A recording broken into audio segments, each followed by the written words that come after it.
My name is Rob Wilson, and I was born again and received the Lord into my life in 1975 in a top security prison in Peterhead, which is right to the top of Scotland there. And just to fill you in quick about my background before then, I was just getting into trouble all the time. I would be in and out of prison.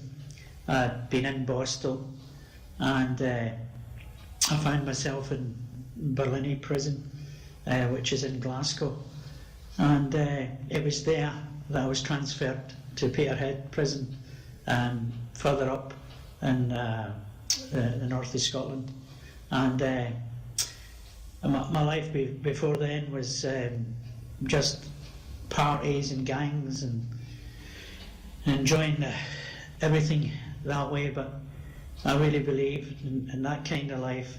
The devil gives you the tools to destroy your own life, and all the different kinds of pleasures that I was enjoying at that time.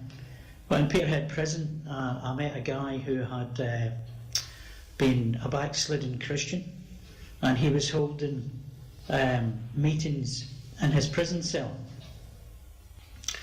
So I went to this prison cell by invitation to just kind of mock them and have a good laugh and kind of take the mick and things out of these people.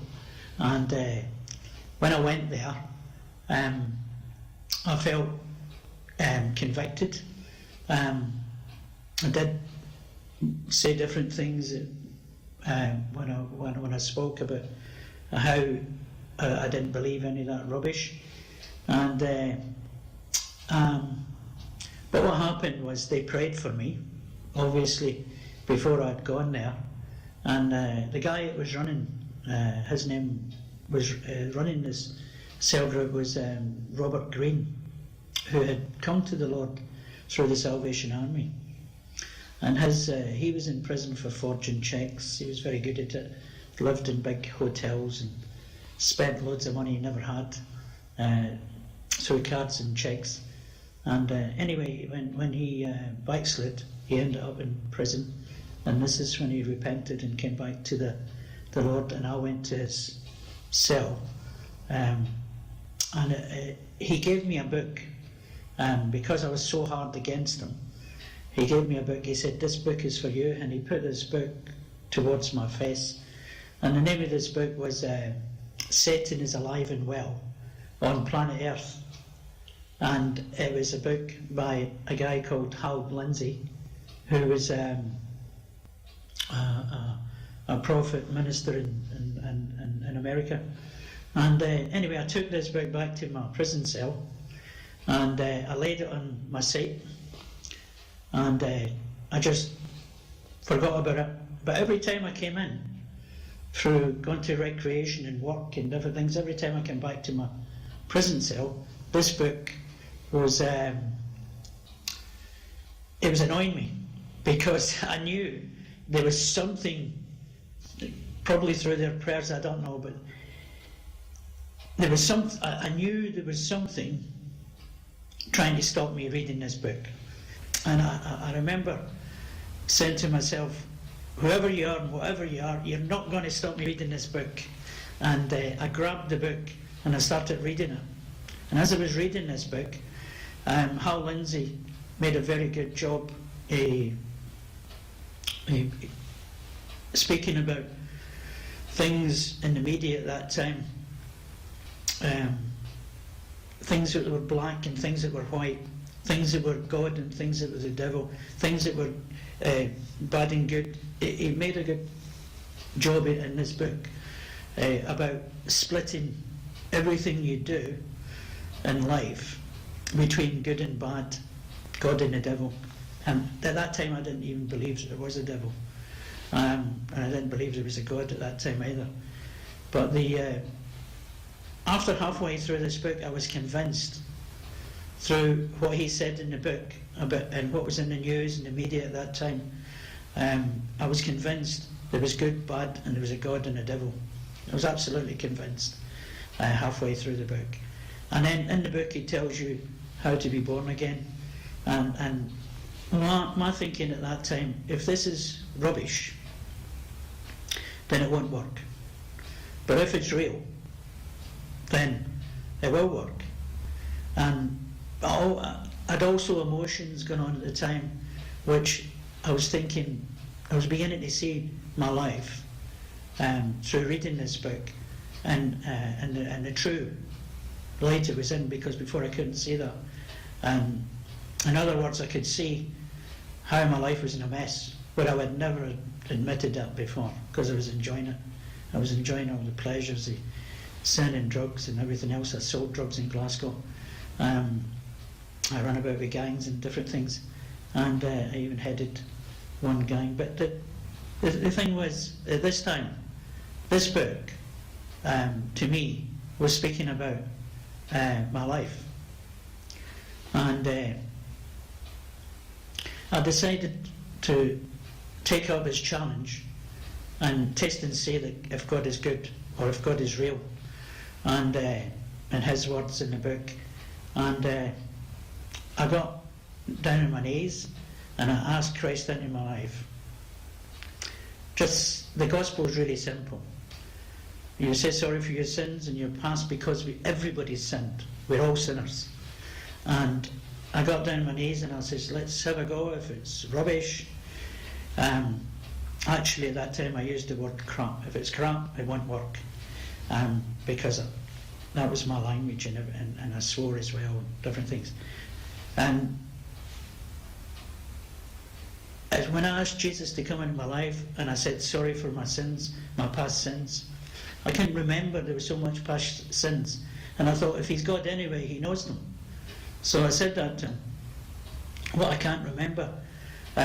You know, I'm sorry for them, and I'm deeply sorry, and I really want you to come into my life and change it for the good, because my life's in a mess, and I can see that now, which I could never see before. And the biggest reality, finding out my life was a mess, was thinking about Christians in the past who had prayed for me at different places and preached the gospel, and I thought it was rubbish. But thinking back about these Christians and how I thought they were crazy, and I thought they were mad, and yet they were happy people. They had nice holidays, nice cars. They just happy people. And coming to that realization, and I thought, I used to call these people idiots. And yet, who's the idiot? I'm in prison. They're happy. They got happy lives, they got happy families, happy holidays, happy cars, everything. And I'm the idiot. I'm the one it's in a mess. And everything I was calling them, that's what I was. And I realised that it all came back in me at that time. And I actually, when I got on my knees and asked Christ into my life, there was a welling up in me, and I cried. And when I cried, I couldn't stop crying. It was just tears after tears, and it was like liquid love Jesus was pouring out.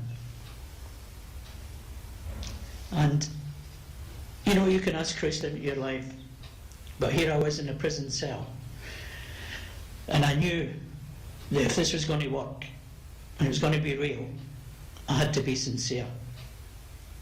And I was sincerely asking him into my life. I was sincerely asking forgiveness of my sins, and he was sincerely pouring what I can only describe as liquid love into me. And I remember this liquid love flooding me all over, and I remember crying out to God, because by this time I knew he was real, because I could feel it. I remember crying out to him, I don't deserve this. And I'd never heard any preaching. I was brought up as a Catholic. I never went to the Catholic Church because I thought it was all false. And I had no theology, nothing. But later on found it was God's grace who was pouring his love into me. But when I said to him, I don't deserve this, and that was grace. And none of us deserve God's grace. It's something that gives us it we don't deserve. And by that time I didn't know anything about grace, so I just said to him, I don't deserve this. If you know I don't deserve this, this is... and by the way, there was lots of things going on in me at that time. I had gone from a confident criminal, hardened-hearted criminal, to a soft person in seconds with this liquid love. And also I had felt that I'd become like nothing, just like rubbish, and I didn't deserve anything that was happening to me. And as clear as anything, in my heart and my spirit, Jesus was saying, that's right, you don't deserve it, but I'm giving it to you and I want you to receive it. And if receiving it was all I had to do, that's what I'd done in my tears, in my snot, and everything, in my prison cell. I knew it was different. The very next day, I went out of that prison, that cell, a different man.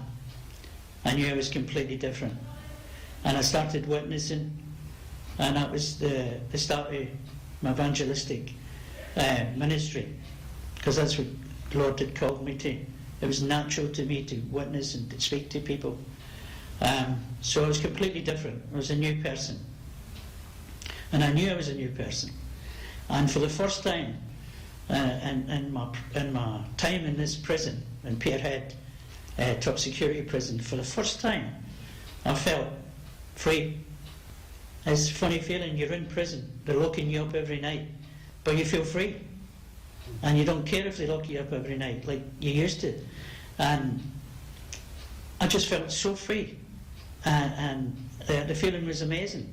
I felt free to witness to people. I witnessed to murderers, people who really needed the Lord, bank robbers, everything. Some of them just laughed at me. One guy just shook in front of me and just couldn't stop shaking. And I had no idea why he was shaking. I thought maybe he's ill, maybe he's got Parkinson's or something. But somebody said to me later, what did you say to this guy?